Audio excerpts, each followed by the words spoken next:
BJP হবলৈ গৈ অধিক RSS হবলৈ গৈ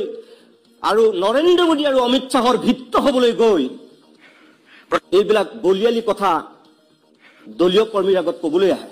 ইমান জঘন্য আৰু নিকৃষ্ট কথা ক'ব পাৰে মুখেদি ওলাব পাৰে এবাৰ নিজক সোধক 25 বছৰ ধৰি কংগ্ৰেছত আছে তাৰ পাছত এতিয়া আপুনি সেই প্ৰশ্ন আমাক কৰে ক'ত গৈছিল আপুনি 25 বছৰ আগতে বৰপেটাত ধুবুৰীত গোৱালপাৰাত এই একেই টেটু একেই মুখ একেই জিভা একেই দাঁতেৰে আপুনি কোনবিলাক কথা কৈছিল এবাৰ নিজক সোধক আৰু আজি তাৰ পিছত অধিক বিজেপি হবলৈ গৈ অধিক RSS হবলৈ গৈ আৰু নৰেন্দ্ৰ মোদী আৰু অমিত শাহৰ ভিত্ত হবলৈ গৈ এইবিলাক বলিয়ালি কথা দলীয় কৰ্মীৰ আগত কবলৈ আহে লাজ নালাগে আপোনাৰ আবুল তাবুল বকি সকলো সময়তে সকলো মানুহক মূৰ্খ সজাবলৈ চেষ্টা নকৰিব নেভাবিব যে সকলো মানুহ আপোনাৰ নিচিনা ধুৰন্ধৰ আৰু চালাক ভুল কথা সুবিধাবাদী হলে মানুহে ইমান জঘন্য আৰু নিকৃষ্ট কথা ক'ব পাৰে মুখেদি ওলাব পাৰে মহাশয় হিমন্ত বিশ্ব শৰ্মা আপুনি সদায় ৰজা নাথাকে একদিন আপোনাৰ টাইম আएगा तब तुम्हारा ना नौकरी रहेगा तुम जेल का पीछे में जेल का चारों दीवार का पीछे में तुम आट्टा पीसते रहोगे এই সময়ত হিমন্তৰে লেতেৰা ৰাজনীতিক বিদায় দিবলৈ বিৰোধী শক্তি ঐক্যবদ্ধ হোৱাটো অতি জৰুৰী তো সময়ছোৱাত হিমন্ত বিশ্ব শৰ্মা ডাঙৰীয়াই যেনেদৰে অসমখনক ধ্বংস কৰি আছে অসমৰ মাটি সম্পত্তি আদানী আম্বানীক দি আছে তাৰোপৰি ভাতৃঘাতী সংঘৰ্ষ লগাবলৈ যিমান লেতেৰা কথা কৈছে মই ভাবো এই সময়ত হিমন্তৰে লেতেৰা ৰাজনীতিক বিদায় দিবলৈ বিৰোধী শক্তি ঐক্যবদ্ধ হোৱাটো অতি জৰুৰী আৰু মুখ্যমন্ত্ৰী হিমন্ত বিশ্ব শৰ্মায়ো আমাৰ যিসকল হিটলাৰ মুছলনি তেওঁলোকৰ পৰিণতিটো অলপ অধ্যয়ন কৰিলে ভাল কিন্তু তেওঁ এতিয়া পাগল হৈ গৈছে পাৱাৰৰ কাৰণে কিন্তু হিমন্ত বিশ্ব শৰ্মা মহাশয় যিজনে নিজকে ৰজা বুলি ভাবে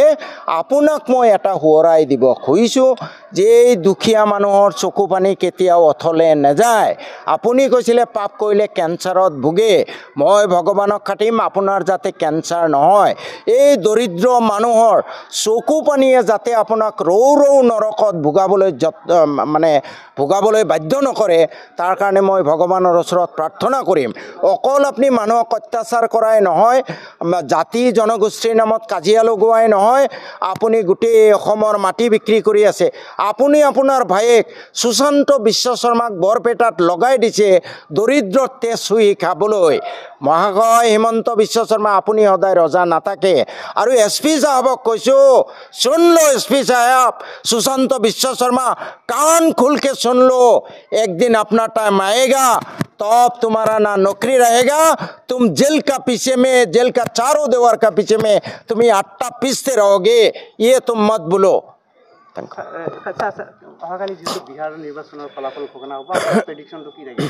मोर एको प्रेडिक्शन নাই মই সেফোলজিস্ট নহয় আমি ভাল আশা কৰিছো শয়তান দূৰ হ'ব লাগে স্যাৰ ইউডিএফ কালিৰ যেটো বিৰোধী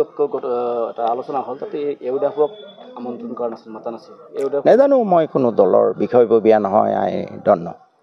মানে আগতে যেটা বম ব্লাস্ট হৈছে তাৰ বিৰিয়ানী খাবলৈ কোন যায় পাকিস্তানত বিয়া খাবলৈ কোন যায়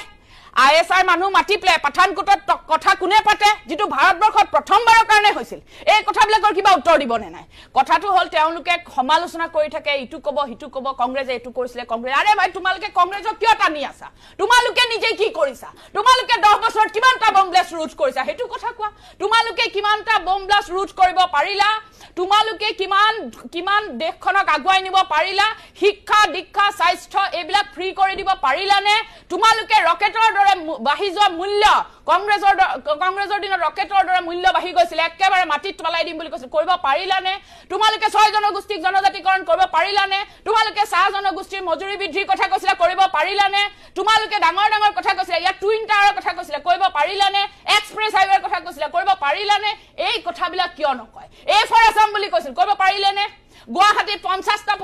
কি অসমত 50টা পুখুৰী খান্দি বান সমস্যা সমাধান কথা কৈছিল কৰিব পাৰিলে নে একো কৰিব পৰা নাই এই কথাবিলাকৰ ওপৰত তেওঁলোকে কথা নাপাতে তেওঁলোকে কথা পাতে কংগ্ৰেছে 70 বছৰত কি কৈছে মইতো কওঁ কংগ্ৰেছে 70 বছৰত আপোনালোকক শৌচালয় কেইটা বনাবলৈ ৰাখি দিলে বেলেগ একো কাম বাকি নাই আৰু ডেভেলপমেন্ট কন্টিনিউয়াস প্ৰসেস হৈ থাকিব এখন চৰকাৰ যাব বেলেগ এখন চৰকাৰ আহিব আকৌ ডেভেলপমেন্ট হ'ব ফ্লাইওভাৰৰ ওপৰত ফ্লাইওভাৰ হ'ব ফ্লাইওভাৰৰ ওপৰত ফ্লাইওভাৰ হ'ব কিন্তু এই যে 100 কোটি টকা 150 কোটি টকা ফ্লাইওভাৰ বিলাক তেওঁলোকে 400 কোটি টকা লৈ পেলে আমি আৰটিআই মাৰিছিলো পাইছিলো তাৰে যে দুমাহ ছমাহ পিছতে আপোনালোকৰ লখৰা গড়চুক আৰু মালিগাঁও আপুনি চাওক তিনিখনতে ডাঙৰ ডাঙৰ ফাট ওলালে গাত ওলালে এইবিলাক কিহৰ কাৰণে এইবিলাক কৰি আছে তেওঁলোকে চাহ বাগিচা কিনিছে তেওঁলোকে স্কুল কিনিছে টিভি চেনেল কিনিছে তেওঁলোকে প্ৰপাৰ্টি বৃদ্ধি কৰিছে ট্ৰাইবেল বেল্ট এণ্ড ব্লকৰ মাটি দখল কৰিছে আৰু তাতকে বাদ কি কৰিছে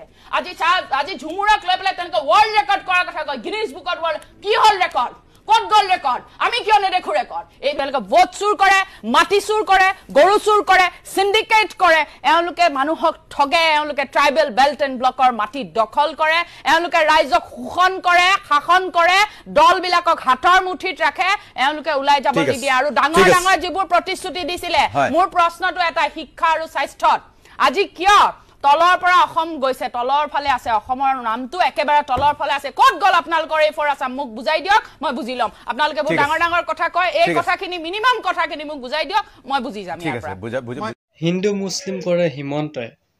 অসমত বাংলাদেশী নাগৰিকত্ব দিছে হিমন্তই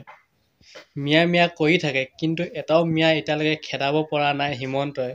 আৰু ইয়াত অখিল গগৈ আৰু গৌৰৱ গগৈ কথা ক'ৰ পৰা আহিল হিন্দু মুছলিমটো হিমন্তই কৰে না মিয়া কৰি আছে কিন্তু এতিয়ালৈকে এটাও মিয়া অসমৰ পৰা খেদাব পৰা নাই হিমন্তই আকৌ কিন্তু বাংলাদেশীক অসমত নাগৰিকত্ব দিছে হিমন্তই ইয়াত অখিল গগৈ আৰু গৌৰৱ গগৈ কথা ক'ৰ পৰা আহিল বুজি নাপাওঁ হিন্দু মুছলমানৰ কথাটো কিয় আহে সেই আলী ৰহমান আৰু হুছেইনক কিয় এনকাউণ্টাৰ কৰা হয় সেই মানে আপুনি গুৱাহাটীৰ পৰা 30 কিলোমিটাৰ দূৰত যাওক সোণাপুৰৰ সমতা নামৰ এটা ঠাই আছে আলী হুছেইন আকবৰে গৈ গোটেই 150 বিঘা মাটি দখল কৰি আছে তাত এতিয়া পুলিচ ৰিজাৰ্ভ হ'ব এই কথাসমূহ কোনে আলোচনা কৰিব কিয় নহ'ব মই নিজে সন্মুখৰ পৰা এই সমস্যা দেখিছো পাকিস্তানে যেতিয়া পেহেলগাম আক্ৰমণ কৰিছিলে আমাৰ কাজিয়াটো কিন্তু পাকিস্তানৰ মানুহৰ লগত নহয় পাকিস্তানৰ সন্ত্ৰাসবাদীৰ বিৰুদ্ধে ঠিক তেনেকে আমাৰ কাজিয়াটো কিন্তু মুছলমান মানুহৰ লগত নহয় মুছলমান প্ৰব্ৰজনকাৰীসকলৰ বিৰুদ্ধে যিসকল বাংলাদেশৰ পৰা অনিয়ম কৰি পেলাই অসমলৈ আহিছে মুছলমান মানুহক কিন্তু আমি বেয়া নাপাওঁ আমি মুছলমান আলী হুছেইন আৰু আকবৰ হলেই টুপি পিন্ধা আৰু লুঙ্গি পিন্ধা মানুহ হলে সম্পূৰ্ণৰূপে ভুল কথা বিজেপিয়ে এনেকুৱা এটা পৰিৱেশ বিজেপিৰ চৰকাৰ চলি আছে আজি এনেকুৱা এটা পৰিৱেশ বিজেপিৰ পক্ষত থকা কাৰণে চৰকাৰ চলি আছে কেৱল গেৰুৱা পিন্ধা মানুহে অসমত থাকিব পাৰে গেৰুৱা পিন্ধা মানুহে চৰকাৰখন কেৱল আলী আহমেদ কি মানুহ নহয় নেকি আলী আহমেদ ৰহমান কি মানুহ নহয় নেকি পিস্তল বিশেষকৈ ধন্যবাদ দিব মন যায় কাৰণ এআই অংকিতা আৰু আসাম সেট নামৰ যিটো স্যাটেলাইট এই কথাবিলাক আমি যিবিলাক পাতিব বিচাৰো এই কথা পাতিব লাগে আসাম স্যাটেলাইট মানে আসাম সেট যেটো মুখ্যমন্ত্ৰীৰ এটা সপোন হে আসাম স্যাটেলাইট আৰু এআই অংকিতা আমাৰ অসমৰ সমগ্ৰ ভাৰতবৰ্ষত পৰিচয় দিব পৰা এটা শক্তি থকা আসাম স্যাটেলাইট আৰু এআই অংকিতাৰ কথা পাতিব বিচাৰিলে আমি ভাল পাওঁ কিন্তু আমাক পাতিবলৈ আপোনালোকে বাধ্য কৰায় হিন্দু মুছলমান আৰু এই অযথা কথা বতৰাবিলাক বিজেপি অগপ সমৰ্থনকাৰীসকলে খুব ধুনীয়াকৈ এটা সপোন দেখুৱায় আচলতে ময়ো পৰহি ৰাতি সেই একেই সপোন দেখা পাইছিলোঁ মই পৰহি ৰাতি সপোনত দেখিলোঁ গুৱাহাটীৰ বানপানী সমস্যা ঠিক হৈ গ'ল অসমত থকা প্ৰতিজন ল'ৰা ছোৱালীৰ হাতত একোটাকৈ চাকৰি আছে অসমত যিবিলাক চৰকাৰী স্কুল আছে তাততো খুব ধুনীয়াকৈ পাঠদান চলি আছে সময়মতে মিড ডে মিল চলি আছে অৰুণোদয় আঁচনিৰ টকা সকলোৰে হাতত আহি পৰিছে অসমত কোনো ধৰণৰ সমস্যা নাই তাৰে পিছত যেতিয়া উঠি দেখিলোঁ যে আচ্ছা ইয়াতো সপোনহে আছিল তেতিয়াহে মোৰ মানে কিবা ৰাতিপুৱাটো বেজাৰ লগা যেন লগা হ'ল